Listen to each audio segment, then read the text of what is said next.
Hello everyone. I hope you all are fine and safe. Well, I'm here today to put my views on something, and that is early marriages are curse or a blessing. See, when I talk here early marriages, I don't mean child marriages. यहाँ मेरा मतलब बाल विवाह से नहीं है.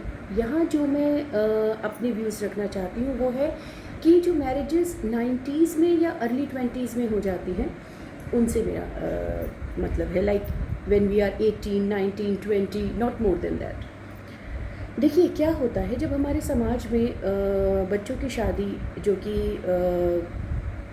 अपनी teen age में होते हैं या जस्ट टीन एज कंप्लीट करे होते हैं उन और तभी अगर दो लोगों का विवाह हो जाता है तो जाहिर सी बात है कि दोनों ही उसी एज के आसपास होते हैं.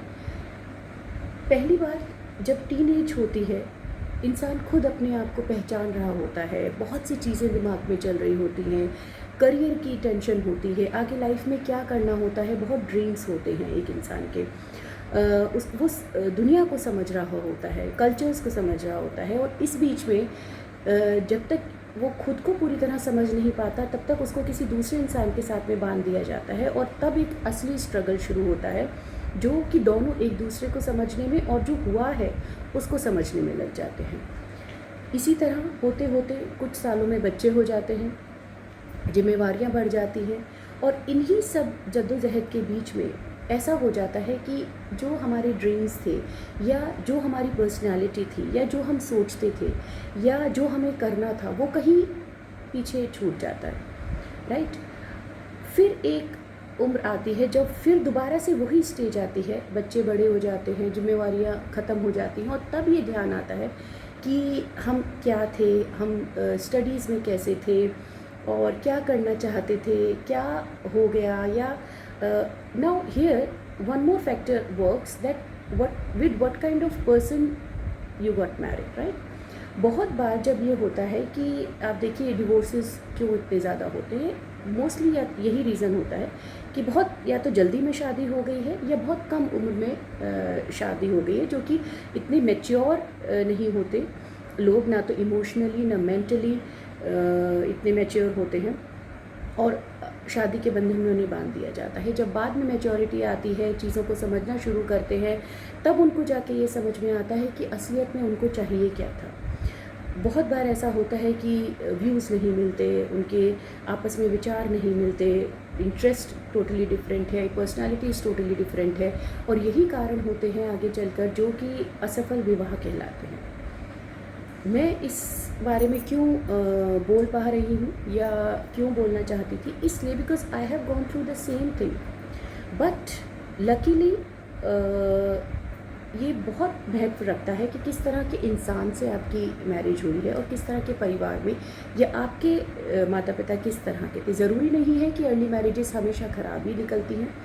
If the other person is very supportive, if the other person cares about you, your dreams, and gives you total freedom, and your partner understands that you got married in very early age, and then he or she gives time to you to grow mentally, emotionally, and never bound you with any kind of responsibilities or restrictions, then there is no harm in early marriage.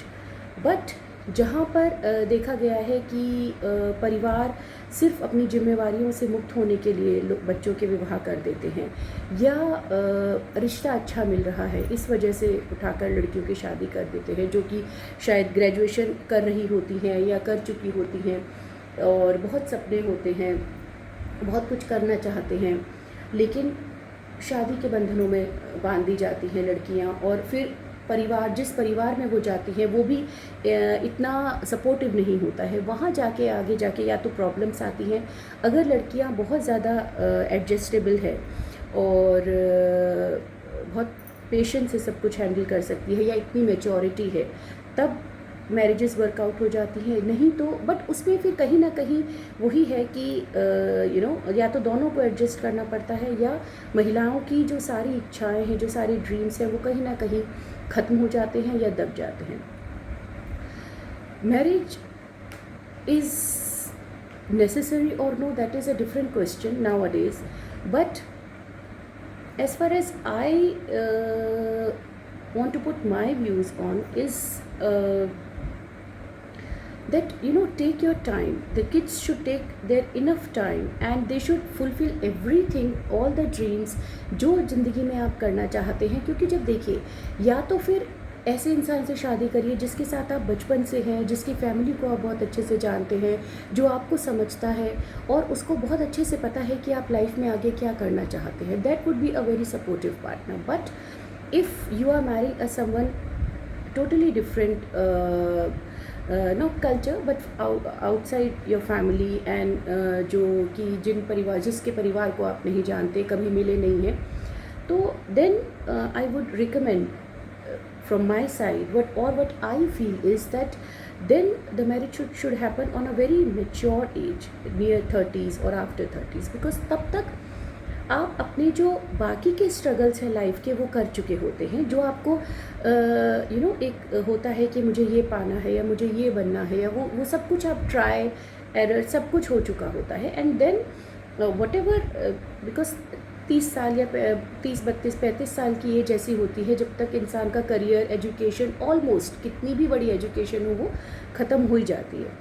तब आप बहुत इस स्थिति में होते हैं कि आप एक सही लाइफ पार्टनर का चुनाव करें. बहुत अर्ली एज में 18, 19, 20, 21, यू नो, ये वो एज होती है कि आप तभी, आपकी एजुकेशन भी कंप्लीट नहीं होती, आप यू नो अपने बचपन से थोड़ा सा बस आगे बढ़ते हैं और उठाकर अगर शादी कर दी जाती है या आप कर लेते हैं, तो उसके बाद एक नई जर्नी, एक नई यात्रा शुरू हो जाती है जिसके लिए शायद आप मेंटली और इमोशनली रेडी नहीं होते. लेकिन उसमें एडजस्ट होते होते और समझते समझते बहुत सी चीज़ें ऐसी होती हैं कि वो कहीं ना कहीं आप अंदर एक धीरे धीरे आप फील करना शुरू करते हैं. और फिर आपको एक गिल्ट अंदर होता है कि अगर यू नो कुछ और टाइम मिला होता तो शायद मैं ये कर सकती थी या मैं ये कर सकता था, और अगर जिम्मेवारियाँ ना आई होती तो मैं ये कर सकती थी. यू नो बहुत सारे क्वेश्चंस रह जाते हैं दिमाग पे, और फिर आप समय निकल जाता है, उम्र निकल जाती है. तो जहाँ तक मेरा मानना है और मेरा कहना है वो यही है कि हमेशा शादियाँ बहुत जल्दी एज में नहीं होनी चाहिए. नहीं होनी चाहिए, that is a personal choice. If you feel the need, it's up to you totally. But अगर करनी भी है, जो कि मैं भी अपने बच्चों को सुझाव देती हूँ कि पहली बात तो डिसाइड करो कि करनी है या नहीं करनी है, बिकॉज किसी दूसरे इंसान की लाइफ ख़राब नहीं करिए, राइट. अगर करनी है तो किस एज में करनी है, कब करनी है, व्हेन यू आर रेडी, कि हाँ आप अपनी तरफ से जो आप जीना चाहते थे, आप जो करना चाहते थे आप कर चुके हैं, आप अपने सपने पूरे कर चुके हैं, अपने करियर में आप जो करना चाहते थे कर चुके हैं. And then you feel the need of कि yes, now I want a partner with whom I want to share my journey और share rest of my life. तब आप किसी दूसरे इंसान की लाइफ में प्रवेश करिए या मैरिज करिए, शादी विवाह जो भी नाम आप उसे दें. अच्छी तरह से एक दूसरे को समझिए, टाइम दीजिए. और माँ बाप से भी यही है कि बहुत जल्दबाजी ना करें, क्योंकि कहीं ना कहीं कुछ समय स्टार्टिंग में तो वो एक्साइटमेंट होता है या वो समझ ही नहीं होती कि हो क्या रहा है. बहुत सारे एक्साइटमेंट साथ में चल रहे होते हैं, बहुत सारी नई नई चीज़ें हो रही होती हैं, और बच्चे जिनको इतनी अकल नहीं होती वो उसमें कहीं खोकर रह जाते हैं. और जब असली जीवन का मतलब समझ में आता है और ये समझ में आता है कि क्या खो गया या क्या हो सकता था या क्या बहुत जल्दी हो गया, तो वो वक्त दोबारा वापस नहीं लौट कर आता, राइट. बहुत कुछ डिपेंड करता है कि किस तरह के परिवार है, किस तरह का लाइफ पार्टनर मिला है. सबको बहुत अच्छे लोग नहीं मिलते और सबको बहुत ख़राब लोग भी नहीं मिलते. तो हर चीज़ की पॉजिटिव और नेगेटिव है. You can not you know just pass a law की early marriages, childhood marriages are always wrong. I will never recommend that कि बाल विवाह हमेशा गलत है. लेकिन अर्ली मैरिजेस मीन्स बिफोर 20 या 21, 22 मीन्स 25 साल से पहले लड़की की या लड़के की भी विवाह करना इतना एडवाइजेबल नहीं होता है, क्योंकि दोनों ही मैच्योर नहीं होते हैं. जबकि लगता है कि हो गए हैं, बट मेंटली और इमोशनली मैच्योर होने में हमें कम से कम 30 साल की एज तक पहुंचना पड़ता है जब हम चीज़ों को समझना शुरू करते हैं. So at the end I would just say that anyway it's a personal choice. और अगर आपको लगता है कि वो इंसान बहुत समय से आपके साथ है, या परिवार में ही अगर ये चीज़ हो रही है और बचपन से दोनों साथ में हैं और दोनों के परिवार एक दूसरे को बहुत अच्छे से जानते हैं, बच्चे ये समझते हैं कि they are very supportive to each other और ये चीज़ अच्छी रहेगी and now we want to be a life partner, then it's a different thing. But अगर आप किसी अनजान से विवाह के बंधन में बंधने जा रहे हैं तो पूरा समय लीजिए, पहले जानिए कि वो किस तरह का इंसान है। आप अपने लाइफ में संतुष्ट हैं, आप जो करना चाहते थे वो कर चुके हैं, और अब आपको आगे की एक जो जर्नी शुरू करनी है वो उसमें आपको किसी का साथ चाहिए, तब आप ये डिसीजन लीजिए। Because it's not a very small decision. ये कोई बहुत ही एक छोटा सा फैसला नहीं होता है लाइफ का। बहुत किसी, या तो दूसरे की लाइफ आप ख़राब कर देंगे या अपनी ख़राब कर लेंगे, या दोनों ही उसको संभालने में बहुत सारा समय बिता देंगे। तो कोई भी चीज़ आप करें तो उसको पूरा सोच समझ के और समय देकर करें, तो परिणाम अच्छे निकलते हैं।